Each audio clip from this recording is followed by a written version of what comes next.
What is going on, y'all? Welcome to Joel Friday TV. I am Joel Friday. A few announcements before we get started. Hit that like button, smack it, lay the smack down the like, subscribe, and share button. Tell your peoples about the show so we get to subscribers up in the message, y'all. Hold on one second.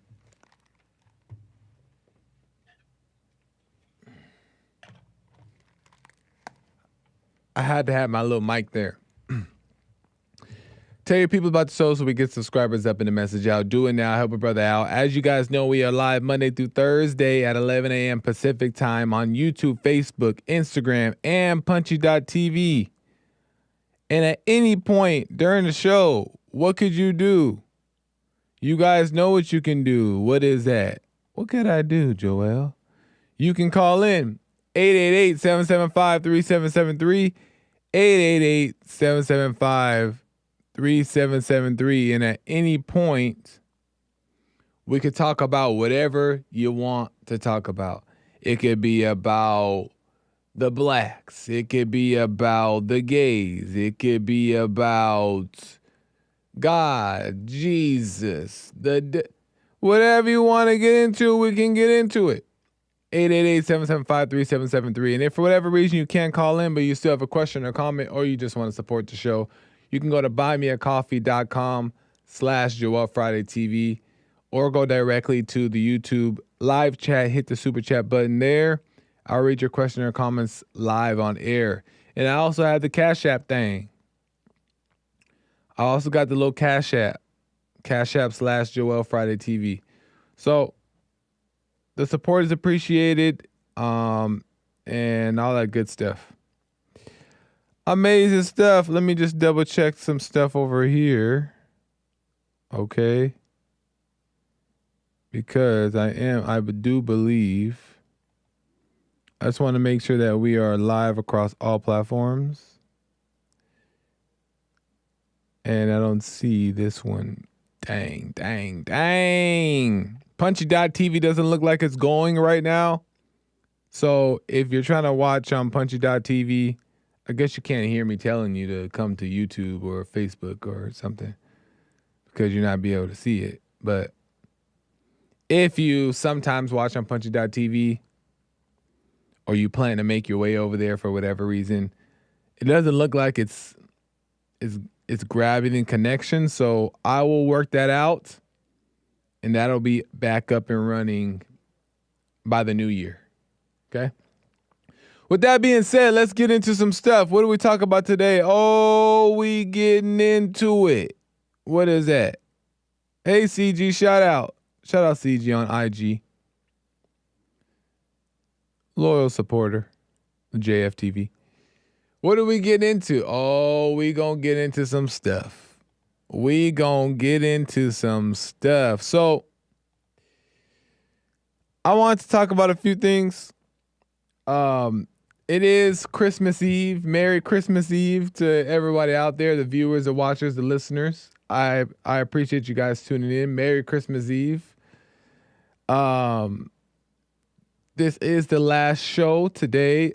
For JFTV, there will be, of this week, there will be no JFTV for the rest of the week. Obviously, we'll be on Christmas and New Year's break, but we will be back on the 2nd, which is a Thursday of the new year, 2025. We will be back. But today's the last day, so we're going to go out with a little bang. Okay, we're going to go out with a bang. I got some stuff I want to share with you guys. I see some callers on the line. Callers, be patient. I will get to you in a second here. JFTV is never going to be a thing. Sorry. It already is a thing. What you talking about? So I was waiting. I actually wanted to deep dive into the Natalie Rupnow story. And if for those who don't know who Natalie Rupnow is the school shooter of the elementary school in Wisconsin.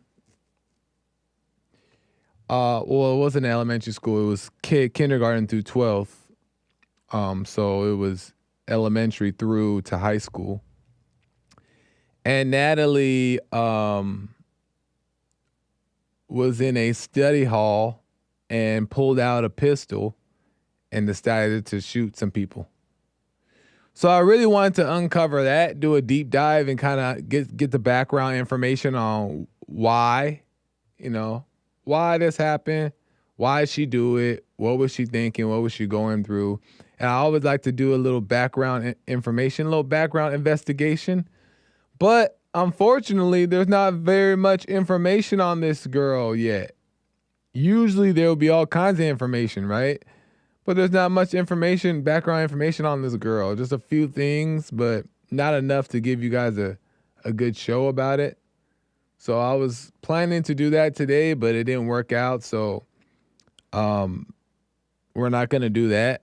But as I was looking for stuff, I just realized something else that I wanted to talk about when I was looking for it. And it made me think about discrimination, okay? Because obviously, look at this girl. Look at her. She look a mess. Just a mess. She looked like she might do a school shooting. She got that look. She looked like, I guess you can't say someone looks like a school shooter, right? But kinda. But you could definitely say that they look like something going on. Something going on. And I wanted to say that bring discrimination back. Bring discrimination back. Discrimination is not racism. That's kind of the definition on Google, what discrimination is, but that's not what it really is. Discrimination, and what I am portraying it and what I believe it to be, is not racism. It's not based on race. It's not based on gender. It's based on common sense. And I feel like if we brought discrimination back, then we would be a lot safer. Because there's places like Texas and Florida, open carry places, and they discriminate. And they're strapped up. So if you look suspicious, think twice. Because I'm strapped type of vibe. And I like that. Because it's a low tolerance, and that's what we need, low tolerance, right? It doesn't mean that we go overboard and now we're acting crazy, right? You don't want to go to the other end of the extreme, but it just allows you to realize that, like, don't play with me, don't mess with me, and keep your distance, because guess what? I'm strapped, and I kind of like that idea. But what I want to say about discrimination is because there's a pattern here that I'm not understanding that keeps happening. And there's a pattern that is very evident of people like this. And I have a couple photos of a couple other school shooters. And I just want you just to notice the pattern here. Okay? Like, this one here is Ethan Crumbly. He shot up a school. Remember, and then they tried his parents, and then you guys got mad at me when I said that his parents should go to jail too because he's underage. You guys got mad at me about that. Remember that? Yeah, this is him, Ethan. And look at him. Look at him. He looked a little off too, disturbed. Why would anybody give this type of person a gun?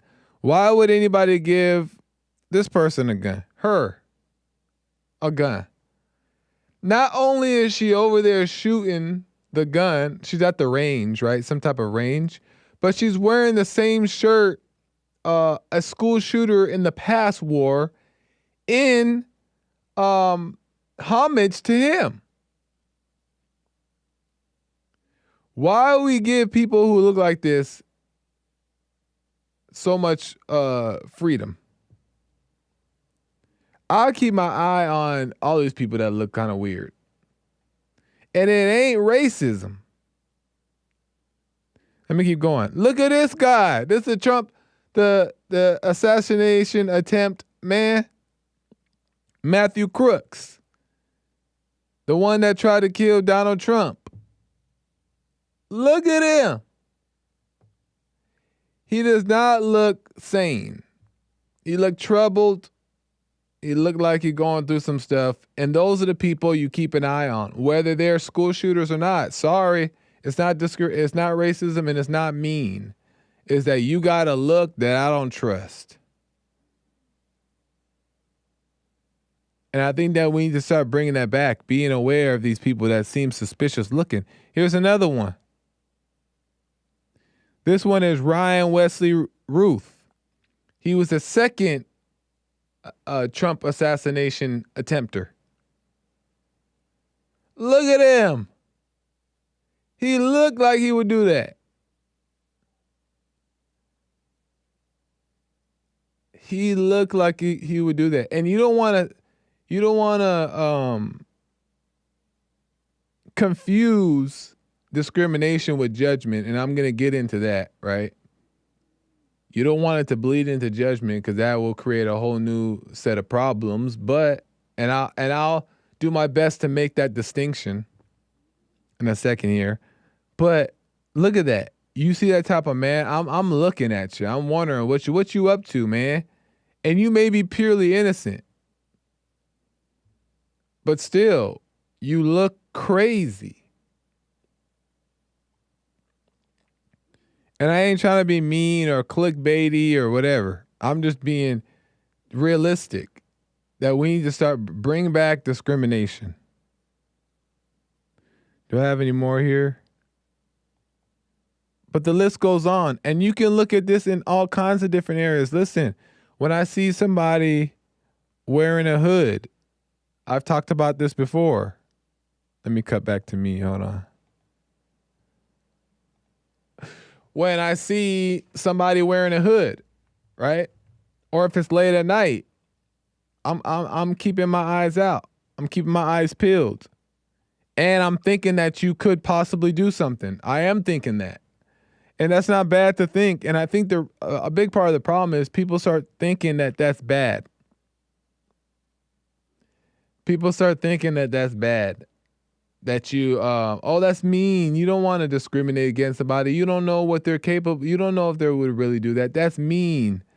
No, that's common sense. That's reality. Because you don't know what people will be. That's why you always be aware. And I don't care who it is, black. And people say that it's racism if you see a black person wearing a hood versus a white person wearing a hood. Who would you be more cautious over? And then if you say the black person, you're a racist, especially if you're not black, you're a racist or you're a bigot or some kind of stuff, right? And it has nothing to do with that. It's just that on a mass scale, we oftentimes see that black people commit these type of crimes and dress this type of way on a mass scale. So we're not going based off of racism. We're going based off of reality, statistics, factual evidence. And we don't need facts. We just need eyeballs. You just need eyeballs. And it ain't nothing against the blacks. It ain't nothing against nobody else. But it's just, we're just going based off of what we've known over time. And people also say, well, that's stereotype. That's a stereotype. Well, where do you think stereotypes came from? You think they were just written in a classroom and then they decided to slowly let them bleed into the world? No, they came from reality. It came from reality. Black people tend to like more watermelon. I am one of them. I love me some watermelon. That's a black thing for the most part. I mean, everybody loves watermelon, but blacks really be loving watermelon. That wasn't just made up. Oh, let's just pick on the blacks. They love watermelon. Ha ha. No, it's based off of truth, facts.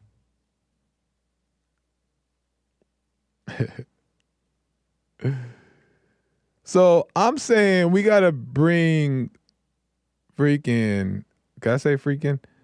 Um, Discrimination back. I remember I got discriminated against in Ralph's. I think I've told this story before. And it was not that long ago. It was probably this year. I was in Ralph's and I had my hood on. And I was unconscious that I had my hood on, right? I didn't even realize that I had my hood on indoors, right? And I had it on and there was another black guy next to me and this white guy walked down the aisle and he's like, "Oh shoot, we better watch out," or something like that. He made a little joke. I forgot what he said, but it was real obvious that it was towards us. And initially, Satan on the mind was like, what's this? Right? You don't have to make it a racism thing. But I caught it because obviously I've been here at Bond for many years. And also I know better. So what I did was I took a step back and was like, and I didn't feel anything about it. I didn't want to react or anything like that, but I'm just saying that the thought had came like it does to everybody. But I took a step back and like was trying to understand, like, interesting. Well, what made him want to make that comment? And it was because I had my hood on, right? That's what I believe it to be.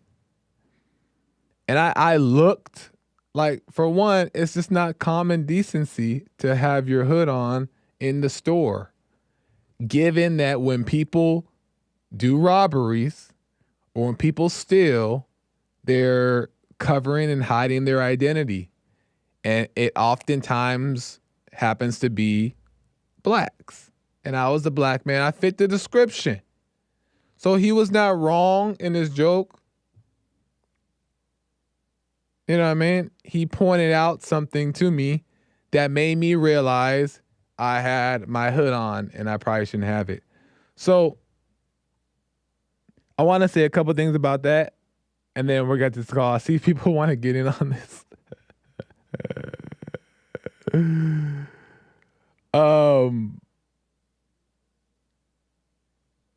Just really quick. The outside reflects the inside. Okay? The outside oftentimes, I'll say it like this, the outside oftentimes reflects the inside. So when you have people who are outside and they're dressed indecently, I'm not saying you go there and heckle them, right? You go say, "What's wrong with you? Why you?" I'm not saying that, but there is that energy that they feel of like, why are people looking at me that way? It's because you're outside with some sandals. I'm not talking about sandals with the normal sandals. I'm talking about slippers. Why are you outside in slippers? Why are you outside in pajamas? Why are you outside and you didn't do your hair? Yeah, people are looking at you because you look crazy. We don't know what you're going to do. And that goes for me too. If I go, you're outside and, I don't know, wearing weird stuff. Your clothes are so baggy. You look like a criminal. And people feel that energy and they're like, this is racism. No, you look crazy. And I think that we should bring that back so people are held accountable for their actions, right? Their behavior. And maybe they'll recognize that, okay, maybe I am tripping. Maybe my hair is a little nappy. Maybe my clothes are a little dirty. Because I have nothing wrong with people doing things, right? Let's just say somebody wants to be gay or somebody wants to be whatever they want to do, right? Identify with a rapper. They want to wear whatever you want to do. But when you come into a public, you should have public decency and know the rules when you're in public. You respect all, you act decently, you have common sense, and when you go home, you could do whatever you want, and I have no problem with it. Be whatever you want, identify as whatever you want, whatever you want to do is up to you. But when you come into the public square, there should be common sense and common decency where everybody can be what they need to be to get along, right? And be respectful to the neighborhood. That way neighborhoods stay clean. That way neighborhoods stay decent. That way all this stuff is what it needs to be. Am I lying? And it don't mean walk around the streets in suits, but it just means like put yourself together a little bit, right? Be aware of your surroundings. Be aware of yourself. Pay attention to what's going on so you know if you're the problem. You know what I mean?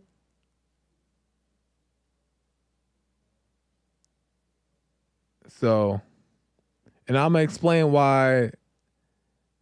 how you don't how it's easy to slip into judgment with that in a second here. But let me get to these calls because the lines are going crazy. Let me get to these calls because you don't want to judge, but we'll get to that. Let me see here. Let me go to first time caller Javier out of California. Javier, welcome to the show. You're on the air. Joel, what up? Be black. How's it going, Javier? Good, man. I appreciate you and Jesse Lee Peterson. You guys have changed my life, man. You guys are amazing. Right on, man. Well, I appreciate the call. And I definitely agree with what you're saying, man. You know, I think it's instinctual to look at people and be like, all right, he kind of looks like he's up to no good. And, you know, if you present yourself correctly and, you know, I mean, even just by looking at someone's eyes, you can tell if they're up to no good or they're bothered by something or they're mad or whatever. You tend to stay away from people like that. So right. I completely agree with what you're saying. Nice. It's just awareness. Yeah, for sure. Especially if you, I don't know, I kind of grew up in the hood a little bit. So, you know, you've got to be aware at all times, kind of like you know, keep your head on a swivel. So I understand that. Right. But yeah, man, I wanted to ask you a question. I know Jesse says all the time, you know, you don't want to go through the court system. I unfortunately had 2 baby girls out of wedlock, and I just can't not fight for them. You know, I'm the petitioner in the court case, and I'm trying to fight so I could, you know, be involved in my daughter's lives because the mother's angry and resentful. And, you know, I started this process, I think it was like 6 months ago, but I am seeing a little bit that these court systems are kind of on the woman's side a little bit. Like yeah. I'm jumping through hoops right now, but I just wanted to get your take on that as well. Like, do you have the same philosophy as Jesse Lee, or what do you think? When it comes to what specifically? Like just going through the court system and trying to fight for your kid, you know? It depends on the situation. It's hard for me to tell you what exactly you should do. You kind of, you know, that's what each person should know for themselves what they should do. But I understand like wanting to hear from other people's perspective on it. But if you see that it's necessary for you to go to court and deal with that, then do it. But I will say is that oftentimes, maybe not every single time, because I do know fathers who went to court and they've gotten custody or they were able to get through and work it out. But oftentimes it does lean towards the women. There's been many cases we've seen it in that way. Also, oftentimes the ladies don't play fair. So guys will go to the court and guys will, you know, be as honest as they can for the most part.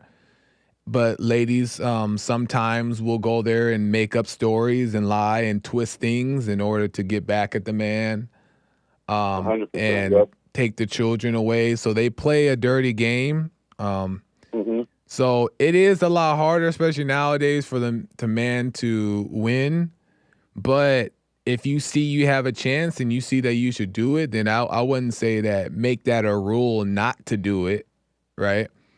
You just Yeah. see what you think is best to do. But at the end of the day, one thing that I agree with that Jesse says about that is that when the wife sees that it's not affecting you, or the girlfriend or whatever that sees that it's not affecting you, then she'll almost like surrender her efforts, because the whole point of that type of stuff is them getting back at the man, right? Yep. Yep. But if she sees that it's not affecting you, or you're not over here like so hurt over it or like heartbroken, then she might just stop trying to make you hurt and let it go. So the main thing is not to overreact, and the main thing is not to want your child so bad that you'll do anything to have them. You want to just kind of let God's will be done, and just see what's in front of you to do. And maybe it is to fight, or maybe it is to just back away. But that's a decision that you'd have to come to. That makes sense. Yeah, for sure, man. I completely agree with you. You know, I think my baby mother has kind of told half truths and kind of over exaggerated some points. You know, before I found you guys, and back like 2 years back, I used to always carry like a gun on me because I had a lot of anxiety. I had a lot of fear. You know, I was very emotional, and when I found out about Jesse Lee Peterson, he was the first person I ever heard say, "Hey, your thoughts are not your thoughts," and I was like, "Whoa," that helped me out a lot. And hearing you guys say, "Oh, don't overreact, don't be too emotional," it has helped me out tremendously as well. And I bring that point up about the gun too because I shortly after we broke up, I got arrested for having that weapon, but quickly right after I learned, I learned not to carry it or whatnot. That happened in December 2022, and when I say half truths, it's like she in May 2023, she recently in a court case brought up that I may have brought a gun over to her place, which I know is not not true because I got arrested, I think 5-6 months earlier, and it was my first time getting arrested. So I was like, you know what, I'm done with carrying this weapon. I don't even need it. I don't even know why I'm carrying it. And slowly but surely, I lost the fear and the anxiety just trying to get close to God and listening to people like you and Jesse just talk about the fear and the anxiety. It doesn't come from above. It comes from below. And that's what I mean with like half truths, right? Like I know for a fact I didn't bring a gun over to her place, and she's just throwing these wild accusations. Another one I got for you too is like I dropped a couple of earbuds outside her place one time near the garbage bins, and I pulled out my phone, started looking for them. Right, they're single earbuds, so when they pop out of the case, they one goes in the other direction, the other one goes in the opposite direction, and she thought I was going through her garbage cans. I'm like, man, I don't know if she's lying or just trying to paint me out to be this psychotic guy who's controlling, trying to look through her garbage. It just doesn't make any sense. So you're currently going to the courts right now, and you're fighting for custody of your daughters. You were saying? Yeah, correct. Oh, okay. And is she like pulling all the stops? Is she twisting the truth? Is she doing all these things? Yes, exactly.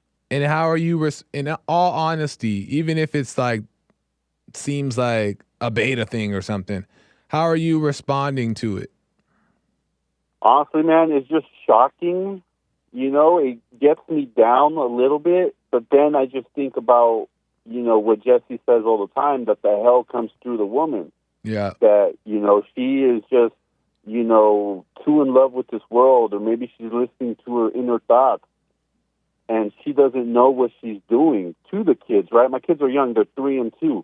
But something inside of me just keeps saying, fight, fight, fight, kind of like Trump, holding up his fist after he got shot or whatever. Yeah. And I get emotional a little bit, but then I don't react off my emotions. I just, kind of step back, absorb, and just, continue to fight, continue to be reasonable, continue to be logical. I brought it up to my lawyer, and, she was saying, hey, after she made that accusation, or at, May of 2023, when you supposedly brought that gun over, what changed? I'm like, what are you talking about? And she's like, yeah, if she noticed you bring a gun over to her house, she might have texted you. Something should have changed. And I'm like, you're right. You just brought up a great point. Nothing changed. She never brought it up except, I think we went to court this last month, a month ago. Yeah. So I think, is just listening to that inner voice, which she believes is her, when it might be Satan, and saying, hey, throw this out there, throw a wrench out there. So, it's interesting, but, it's more interesting when I don't react. And I got to give it up for Jesse, man, because I've learned so much. I'm over here almost quoting Jesse all the time. Like, what he says makes so much sense. Yeah. And even, I first started hearing of him just off, I think it was like a clip on YouTube, and I was like, whoa, this guy's so funny, but I could tell he wasn't trying to be funny. He's just being so blatantly honest with the truth, and that's what attracts me to you guys as well. It's like, man, you guys, you're one and the same. You're funny without even trying, but it's just the truth. And sometimes the truth is comical in this fucked up or messed up world. Yeah. No, it's interesting stuff. If you a couple things, if you see that you need to fight, you feel like that's what you need to do. Do what you trust, whatever you think you feel within. And then let's just say at the end result of whatever happened, you'll learn, you look back on it and you'll realize if that was, you being guided to do that or it was a mistake. You'll just learn from that though. So if you feel that, go with that and just discover and learn, be aware and see if that's the right answer. And that way, if it was the right thing, more and more over time, you start to trust yourself, the voice within or your gut to make those decisions and go with that. And then it'll get clearer and clearer and clearer when you're moving the right way versus the wrong way. So stick with that if you feel like you need to do that and it'll all make sense. But the second thing, I also wanted to say, first, what do you think about that? Yeah, definitely, man. I mean, I just feel like, in the last 2 years, ever since I discovered you guys and I stopped smoking weed, I stopped, feeding my flesh, and I feel like I'm getting closer to God, and the number one thing he's telling me to do is fight for my children. So I am going to continue doing that. Nice. Every time I see my kids, they're enlightened to see their dad, and it's, nice. And it just, they're the innocent ones in all of this, right? And whether I was, even if they were born out of wedlock and I was a pot smoker before or just stuck in my hell before, it's like, that's not their fault, but it's also like, my number one prayer is I get on my knees and I ask God or I pray to God, like, hey, just make me a strong dad. And he's told me to quit smoking weed. And I've listened to Jesse Lee or what he says about smoking weed as well. And it's like, I need to completely stop that. And I quit it cold turkey 6 months ago. I've been smoking pot for like 7 years every day, like every hour of the day. And, it just makes sense, right? And then as you get closer to the scripture too, it's like, be of sober mind because the devil comes like a roaring lion. It just makes sense to me. Yeah. So, to whoever is struggling out there and going through the same, man, just keep, fighting and staying on the short and narrow path because the wide one is easy and it just leads to destruction for sure. More distraction. More distractions. Well, right on, man. I do got some other calls I want to get to, but I just want to say this really quick. Is that the most important thing is that you don't also blame, and I'm not saying you're doing this, but you don't want to fall into blaming her for doing this to you because it also, responsibility also goes back to you also chose this woman. You also choose to lay down with this woman and you guys are, it's out of wedlock. You're not married. So there is decisions that also fall back on you for being in this situation to play a part, and no one is to blame other than the mistakes that you guys have made. So as long as you're taking accountability and not blaming the other person and just doing what's in front of you to do, And no matter what the result is, you'll be fine. 100%. I agree with you. Yep. Right on, man. Well, I appreciate it. Appreciate the call, and call me again, man. Yeah, for sure, Joe. I'll be safe. He black. He black. Have a good one, man. Thanks for calling. You too, brother. Be safe. All right. You as well. Nice.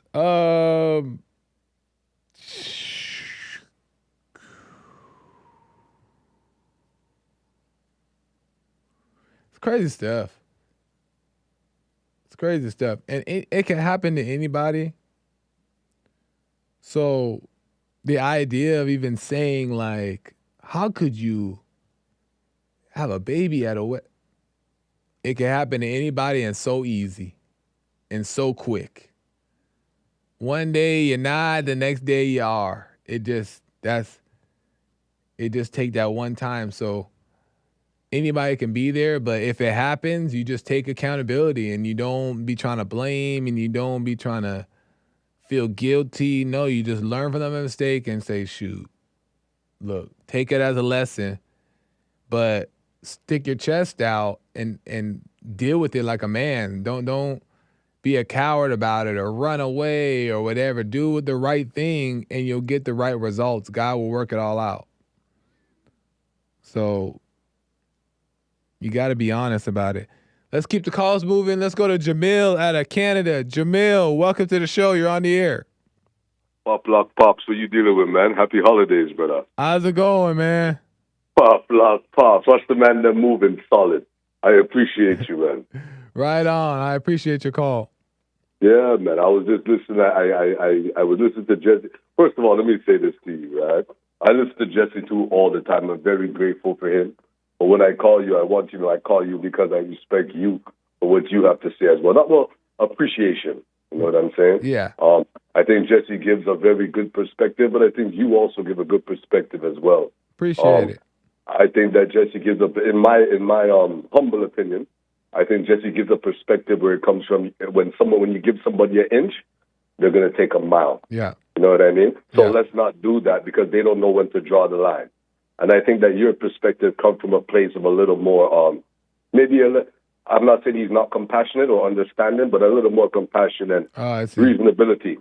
You know what I mean? When it comes to the daily life of everybody, the truth is that, like the gentleman you were just talking to, these are things that people are going through whether they know it or they don't. Yeah. They're in a trance. You know what I mean? So I wanted to say that to you first and foremost. You know, I appreciate you for that. I appreciate that, man. Thank you. Yeah, man. And in regards to the conversation that you were having about discrimination, you know, I think discrimination is a very interesting topic. And one of the things, and oftentimes I let the thought come and go, but when the thought does come to me, discrimination seems to be a thing where anytime people feel discrimination, it usually just represents their insecurities, their sensitivities. You know what I mean? Interesting. Because I'll be honest with you, like I live in Toronto, Canada, you know, and I've never seen an Asian person come here and not open up an Asian restaurant. Right. You know what I'm saying? Yeah. The same way black people, they're vexed if you tell them they like fried chicken. I agree with you. Yes, we do. Yeah. It's very delicious. Right. It's delicious. Right. It's delicious. You understand? If an Asian gets mad, or Indian, like they were laughing at you about your chicken masala, where my family comes from, first of all, nobody should be making jokes about that chicken masala. It's delicious. Let's be very clear about Thank this. you. Very clear. Let's be very clear. It's delicious. As a matter of fact, living in Canada, one of the things that I realize, I speak to a lot of Indian people, right? And this does tie into the discrimination thing. Okay. People, they consider discrimination before considering that who they are, the people that they know, what they know, it potentially could have traveled the world. And when I say that, I mean my family, my background is from Trinidad and Tobago. Okay. That place is a mix of both Indians and blacks. Both came from the slave trade. When the British came, when the Spaniards came, they all colonized and they brought those slaves there and so on and so forth. That's how the story goes anyway. Here's the crazy thing. In Trinidad, not only do they cook curry, it's one of our main dishes, but if you go to an Indian person and say, like if I go to an Indian and I say, yo, I know I make roti at home every single day, they'll look at me like, what do you mean? I'm like, you don't know that your people live where I live? Ah. There's Indians in Trinidad like crazy. Like half of the culture is Indian. Wow. And they dance the way the Indian dance. They talk Indian. They do all of that. But the world doesn't know that. You see, discrimination is only a thing because people live in a bubble. You get what I'm saying to you? They're not even taking time. It's like people are always talking about going on vacation. Oh, let's go on vacation. You're going on vacation, but you're not actually trying to learn the people. You're just going there to take advantage of their stuff and leave. Yeah.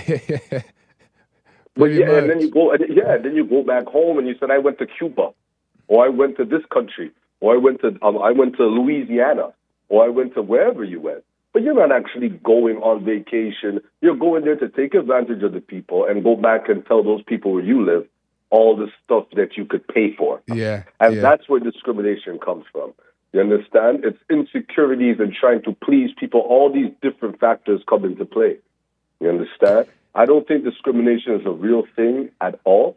I think it happens, but again, it goes back to good and evil. And I think you do a great job of trying to represent, like, if you like what you like, just enjoy it and done. If Jesse never ate no chicken masala, that's his business. And to be honest, I don't think people really give you or anybody else on the team any kind of respect for being as diverse as you guys are. Yeah. Whether it comes down to chicken masala or sweet potato pie. Right. You know what I'm saying? Everybody like their own thing. But here's the thing. The men, you guys are men. And you're able to come together and say, I don't like that or I like that. And you guys still par with each other at the end of the day. Yeah. You're still brethren. And if you can do that, what's discrimination? It's a lie. It's all a lie. You know what I'm saying?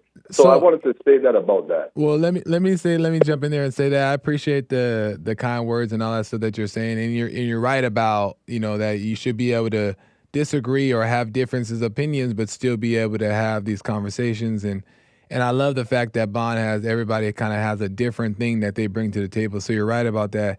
And I also want to say about the discrimination thing. What do you call it in your opinion when you see somebody, you're in an alley and you guys are both in the alley and the person behind you is wearing a hood and their head is down, right? And they could be completely innocent. Maybe they're just cold. Maybe they're just going through it. But what do you call it when you see them and you walk on the other side of the alley or you keep looking at them? Would you consider that discrimination? No, I call that not trying to die. Right. As a matter of fact, let's be real with ourselves. If we want to be real with ourselves, right? Yeah. I was speaking to a man the other day, and he was a white man, and he says he hates his father. So if you could hate your own father, and your father is white like you, that means you know that white people could bring you danger as a white man. You understand? It's the same thing with black people. The only people I've seen shoot people in front of me is black people. Yeah. Why would I pretend with you that you're not crazy? Right. Like, and why would I even encourage my insanity if I'm looking towards working on myself, like you speak about, right? Why would I allow you to come around me and manifest whatever evil is in me because I want to make you feel comfortable? Yeah. This is insanity. No. If I come and I decide I want to walk in that alley with you, now I'm playing tough. Now I'm playing your game. Now I'm in jail because you killed me or I killed you. Right. And I don't want to be there. Now I'm crying. And everybody goes to jail. They act like they don't cry. They all cry. No, I know. Like, they're so tough. And the crazy thing is, too, is that, like, I think part of the problem is people are either afraid to make that distinction within themselves that I'm not trying to die. I'm looking at you, because you look dangerous. Even if you are innocent, you look dangerous. And I think people are get themselves in trouble because they're trying to avoid looking like that guy. They're also trying to avoid, they're trying to give people too much of the benefit of the doubt, and they end up in these situations that they wish they would have been different. So I agree. Well, it comes down to what the gentleman was talking to you about just before you were talking to me about him carrying the gun. You understand? Yeah. Here's the issue with carrying guns. You could carry the gun. Can you deal with the reality of the moment you have to use the gun? Right. Once you have to use it, can you deal with that? If that's not for you, If you can sit down and be alone, totally alone, by yourself, be still and know the Father, and see how the Father wants to work with you, a lot of people, I think, will realize all of this martial arts they're showing us on TV, even with the women, I find it very, it's unfortunate that everything on the YouTube, when it comes to self-defense, they're trying to teach women how to fight. You can't fight nobody. Yeah. You run into the street and you run into a man, you have to understand there's levels to this world. Yeah. A man, you might run into a man 7 feet tall. He's going to take you, your kids, your husband, everybody, and do what he wants to do with you. So you have to make up in your mind before that situation happens, what type of person, who did God make me to be? Am I paying attention to who God truly wants me to be? Am I conscious of that? Mm-hmm. Because if you're not conscious of it, you're going to run in and pretend that you know Wing Chun or you know kickboxing. You're going to get your head kicked off because people are not fighting with fists out there. They hit you with a brick. Right. You understand? So I think I agree with you that a lot of people are trying to give off something, but I also think there's another end to the spectrum, the extreme, and there's two extremes. And one of the extremes is that, unfortunately, people are dumb, and there's people that are smart enough to take advantage of dumb people by telling them, oh, watch the YouTube, you can train this martial art, and you'll be able to fight. No, that's not how this works. And that's something that you have to see within yourself. You know what I mean? And know that that's not who you are. And I think a lot of people, they think, for example, being a Christian means you have to be weak. That means like when God said, no, brother, turn the other cheek simply means know when to run and know when to stand up for yourself. That's what I think it is. And sometimes you're not going to win. But at least if you are in that situation against your will, you can at least maybe either do your best to live or look out for people that are around you, like your wife, your children, and hopefully give them a chance to get away. You see, sacrifice is something that people, I think, don't really understand. Jesus couldn't save everybody, but he was still willing to die, knowing that he can't stop Caesar, Pontius Pilate. He can't stop these people, but he was still willing to die, and that's the ultimate sacrifice. Yeah. And I think if we want to live in the image and even be close to him, we have to understand that there's fights that in the flesh we're not going to win. Yeah. But if we do everything the right way, and there's no anger, like you speak about, like Jesse speaks about, the Father is going to understand that. He's going to appreciate you for that and respect that choice. Yeah. But you got to know when you're going to win or when you're going to lose. You think I'm going to fight Chuck Liddell? You think I'm going to go and fight John Jones? Look at John Jones in his face very carefully. He's not. I don't think he's a bad guy. But he is born to do something different. You better leave him alone. Right. Do you get it? You got to be aware. I just want to say that about that. Yeah, you got to be aware. You have to be aware. And I just wanted to say one more thing before I let you go, brother. Yeah, really I always quick. appreciate you. Yeah, real quick. In terms of the children and fighting for children, I heard that gentleman talking about that. I've experienced these things on a personal level, with people around me, my own life, and all of these things. I'm going to say this. When you're fighting for your children, all you're doing is giving you're giving control to the other person that's fighting against you. Anytime, because that person, the mother has the opportunity to give that child your number. Because they will always have your number. Yeah. That's why the court system is here, is that we always have contact, even if they say you're not supposed to have contact. There's a way for you to contact. Yeah. If the child grows up and never called you, unfortunately, you have to look at it one way or the other. Either that child never cared to talk to you, which is a reality you have to deal with, and you have to be careful that you think that the mother is doing it. No, maybe the child made a choice, right? Yeah. Don't blame the mother. Don't be angry with the mother. And then there's also the other side of it, where the mother has already put something in that child's mind, and they're not sure if they could call you. They've turned them against you. Yeah. Either way, if you're fighting, you lose. You lose. All you're doing is destroying yourself every single day, and you're doing it to yourself and all alone. And that's not something that we want. You want the child to come to you, and you want to be prepared to deal with that child appropriately. And I think that talking to people like you and just different people in general, I've come to terms and understanding that when it comes to my children, I don't control my children. I don't believe there's two things I don't believe in: controlling children and hitting children. I think the only time people hit children is because they're bigger than them. And I don't believe in that at all, So I would say to any man out there, you know what I mean? Take it from somebody that's been weak and working on themselves and growing and listening to you talk. Sometimes I agree with you guys when you say there's certain fights, you gotta drop that fight. Yeah. It's not for you. You're only fighting to control people, but the devil is telling you think it's because you love your kids. You don't love your kids. You really don't. Like, a lot of men say they love their children, but they have children and they're looking at other women every single day. Their 100% attention is not on their children. As soon as a pretty woman walks by, they are distracted because they forgot about their children. So once you can forget and become unconscious, you have to be honest with yourself, you know? Yeah. In any case. Yeah, man. All You're right. the best, Joel.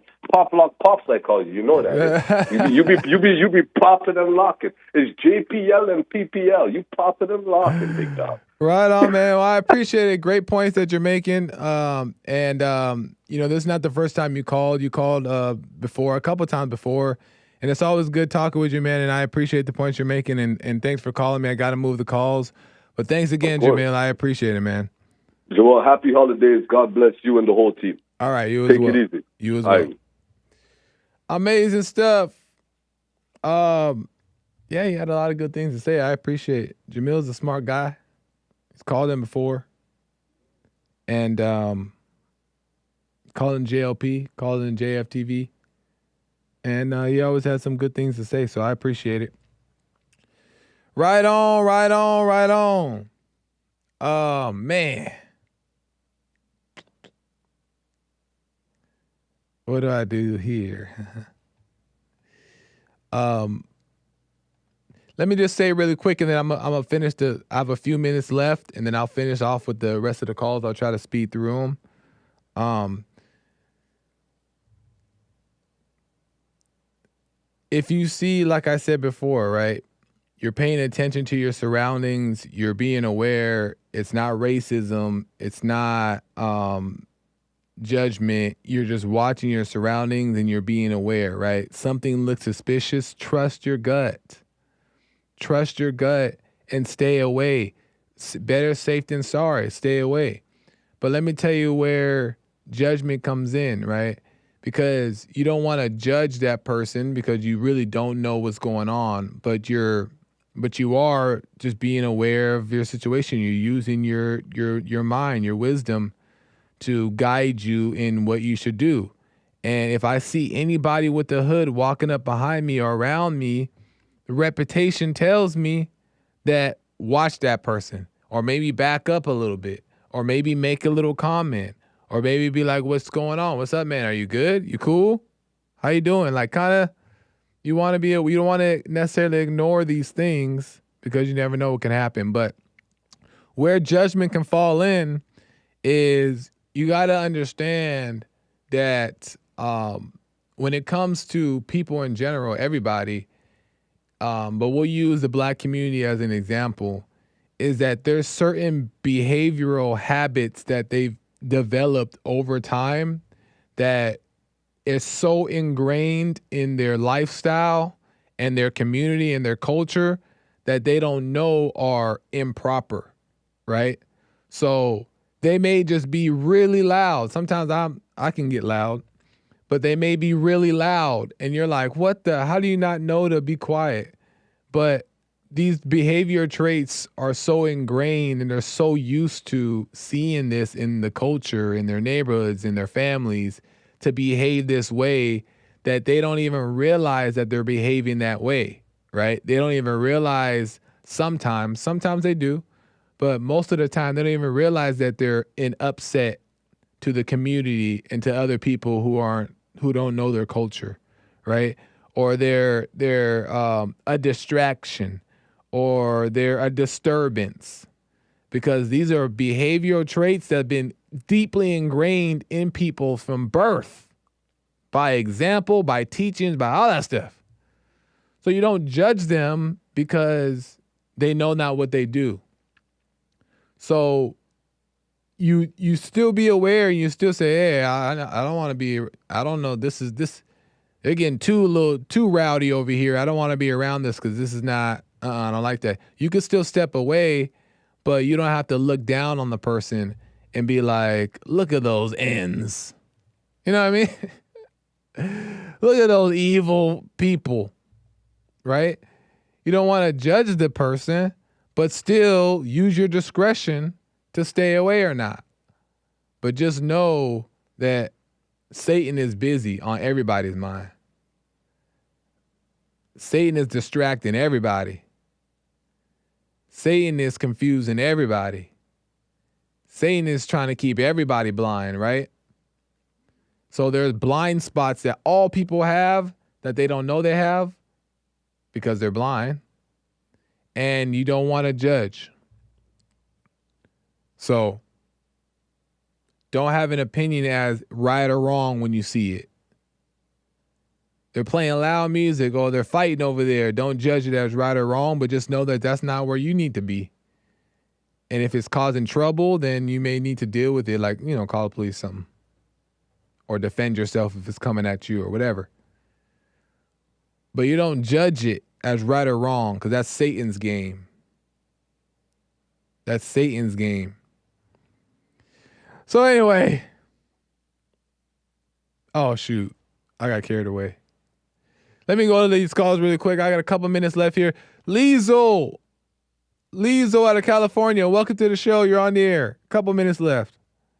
Yeah, real quick, Joel. I was listening to, I told Daniel that I was going to ask you something and I forget what I told him, but having listened to what you said, isn't that like a social cue though, Joel? Like it's a silent conversation between people. Like back in the day, Joel, okay, gangster rap, I think, came out in the 90s, and I had to homeschool my kids for like 5 years because I was afraid of that. Yeah. So before that, I got married in the late 80s, okay, Joel? And in the grocery stores back then, those places were like, you would meet your friends there and, we'd talk, But there would be occasions where you'd see black people come in, especially black men. And we can talk on this, Joel, because I'm part black like you. Nice. So I'm going to speak on it. Okay, I'm going to speak on it. So back then in the late 80s, you'd waltz into a grocery store and then you'd see a black man in a bathrobe and in slippers. And then, of course, you look down and they're not nails anymore. They're talons, Yeah. And it's like, okay, that's your conversation to me, sir, that you don't care about how you look. And how dare you present yourself at the deli and ask for whatever you're going to order. Right. So that was interesting what you said, Joel. And when did hooded people come out? Like, I forget, Joel, I'm old. When did that start?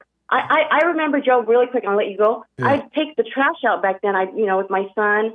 And no matter what time of day, and I would just have a conversation with myself, and I'd pray to God and say, I hope this hooded man or the group of people I don't really see at night because it's dark, and I just pray that they're coming back home from a Bible study or something. Then I'll feel better. But Joel, your content is getting really interesting, and I appreciate it, Joel. I'll let you go. I really thank you, Joel, and have a Merry Christmas, dear. You as well, but thank you for the gifts that you sent to the office. You're so welcome. And I plan to I'm old school. I do a lot of letter writing, and I won't depart from that because that's how we were raised. We always look forward to the mail, and I'm not going to. That's too dear to my heart to shy away from that. So, Joel, you look good. You sound good. Take care, Joel, and Merry Christmas to all of you. Thank you, Lee. So you as well. Merry Christmas. Bye. And have a good one. Bye. Nice. All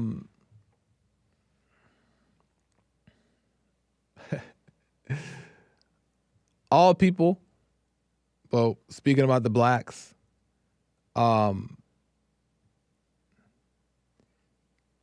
need to learn from the people who know how to conduct themselves. It's just common sense. Just coming back to common sense. And we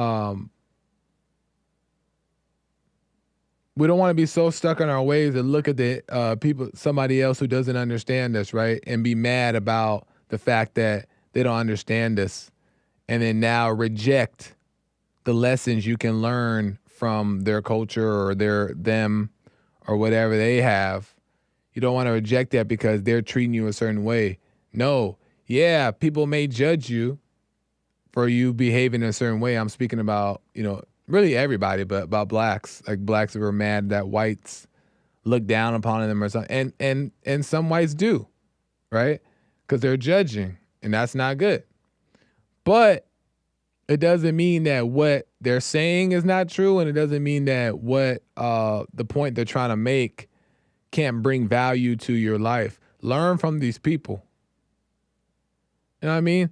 They know how to conduct themselves in the public. And this is not just for white people. This is whoever knows how to conduct themselves properly, respectfully, and professionally. Learn from them so you can be that way too. And blacks oftentimes just aren't taught to behave professionally. They don't know how to talk properly. They don't know. And not all, of course, but, you know, they're used to culture and slang and hip hop and all that stuff. And that stuff is cool to use. Ain't nothing wrong with that stuff either. It's cool to use at times, and it keeps you like connected with people. So it's not wrong, but you also got to know how to conduct yourself in different places. You got to know how to be professional. You got to know how to be decent. You got to know how to go to the grocery store and wear regular stuff and comb your hair and all these things. So keep your stuff, but expand on it, right? Develop as a person who can be amongst all, but also know how to relate to all. Anyway, I'm preaching. William out of California, a couple minutes left here. Merry Christmas. Just Merry Christmas, man. You did a good job this year, bro. Thank you, man. Appreciate it. Yeah, discriminate. The hoodie thing, the lady was just talking about the hoodie thing, right? Yeah. The hoodie thing came out. It's been a while now, if you think about it. The hoodie thing came out with Trayvon Martin. Oh, interesting. It was an act of defiance. You think that's when the hoodie? I think it might have been around beforehand. Like, yeah, they may have been doing it, but they really kicked it in after that. When that fool got killed, yeah, they really kicked it in. I told my nephew to stop doing that. Yeah. I said, man, don't. I think they're gonna profile you, man. Don't do that. Yeah. He stopped it. And then he said, man, I'm kind of glad I let that go. I said, it was a bad habit, man. Yeah, exactly. And unfortunately, hoods were made so it keep your ears warm or keep you, you know, stuff like that. But now it's like, at the end of the day, it's also used to cover up your identity. Cover up your identity and a show of defiance. Yeah. Yeah. And also, you know, the where they don't, like you said, profiling. You ever notice that the boys have like more hair than the girls now? Yep. You know what happens for that, right? What is that? If they pull off a sting, they go and cut their hair. And then the police cannot really identify them because so many of the boys wear their hair like that. What do you mean? So explain that. What do you mean by that? Okay, so look here.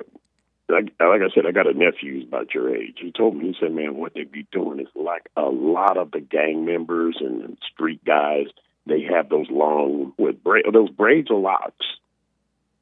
Oh, the dreadlocks. Yeah. You do something, they run, they'll cut their hair. Oh, I see. So they can't be identified. Cannot be identified and everything. So there's a lot of reasons for a lot of these different things, you know. Yeah, we got. All that stuff. We gotta. I guess we can't make it a law to make people be decent, but we just gotta. No, just like those people you were showing. The people you were showing, all those shootings and everything. Yeah, them ain't normal white people, man. Them was nuts. Yeah, you could just look at them and see that they're nuts. You can just tell that they're kind of off and everything. As for people that want to celebrate that, you're kind of sick because they're celebrating it, saying, "Oh, look at the whites." No, those are just the high-profile cases. The ones that you were just showing, those are just high-profile. The blacks, believe it or not, and one more, like they said in the chat, one more. What's wrong with the blacks? The blacks do shootings worse than that daily. Yeah, no, that's true. And it's really all across. That's why, to be honest, William, when I pulled that, I wasn't even thinking about, these are white people behaving this way. And I wasn't even thinking You were about just pulling up. You just pulling it up. Yeah, you I'm weren't just pulling trying up to. killer. Yeah, but the point that I'm trying to make with that, I was just pulling up people who tend to reflect this type of look, and blacks do too. And people who behave in that way, you can kind of tell when something's off, and you don't want to just be just trusting people blindly because you want to give them the benefit of the doubt. No, the way their appearance is, to some extent, is signaling to you to kind of just be aware. You. Yeah, I'm profiling you, and that's not a bad thing. Mm-hmm. You're just being aware of what's going on. That's not. Don't get me wrong. That's not that I'm physically scared of them. Right. I'm going to go about my business anyway. My life is a little bit past that. Right. I'm not that like that, but it's just that it makes you kind of just turn your head and like, man, get on out of here with that. Right. Exactly. Get on out of here with that. You ain't acting right. Exactly. Right on. Close the mirror, and then they'll see the real me. Right. Right. As soon as they close that medicine cabinet. Remember our medicine cabinet episode? Oh yeah. Yeah. Close the mirror, and I'm right there. You're right there. I'm right there. You know, some of you said it's like, you know, nobody's really, and you showing people that most people would not be afraid of if they seen them. They would kind of laugh at them like, you know, you're really like a test tube baby, a real goofball. Yeah.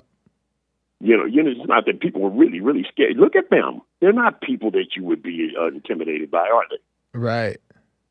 But that's why that's why people go to those extents to try to kill or overuse guns, is because there is something there that makes them feel insecure for the most part, that they have to do it that way. So to solve their problems with. Did some of those that you showed the pictures around, didn't some of them, most or maybe all, have something to do with all of the new stuff, the alphabets and the freedom and I read a little bit about some of those people may have. I don't know yet. That's why I'm gonna wait until the story comes out. But they may be involved in those groups. You know, it's just not that much information on these people. I know, that's the unfortunate thing. I haven't heard too much about them. It's like, you know, whatever happened to these cases. Not so much the cases. What are the motives? Exactly. Like that's what I was looking for. Kind of faded out. That's what I was looking for. I was like, give me a manifesto, give me some type of motive, so you can kind of make sense of what's going on in the minds of the people, and it'll help people understand what to recognize in other people when they see these certain signals, these red flags. So, yeah, but they kind of, if you notice, some of the cases, one or two of them are about a year old, a couple of them are a couple of months old, and then there's one or two you showed that are like a week old. Yeah. But still, either way, you don't hear too much information about what. Are they getting down to the motives? That's the weird part. Exactly. It's interesting. Yeah. Well, I appreciate it, William. I'm so out of time. Thanks for calling me. Merry Christmas, man. Merry Christmas, and we'll see you in the new year. Yes, sir. All right, appreciate it. Have a good one. Right on, guys. I gotta go. Profiling. I guess discrimination, profiling. Profiling might be the more proper word to use. But the point is, if you're paying attention, that you got the point, is people get away with too many things. Way too many things, right?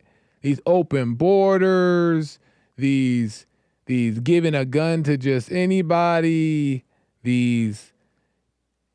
if you pay attention, if you're just looking, if you're just watching, you're being aware, you can kind of tell who you should and shouldn't really be around. And let's just say if your little assessment is improper, well, who's mad about it? And if they're mad about it, I'm just looking out for me. And it don't mean you can't hang around and talk to be kind to people. Always show respect.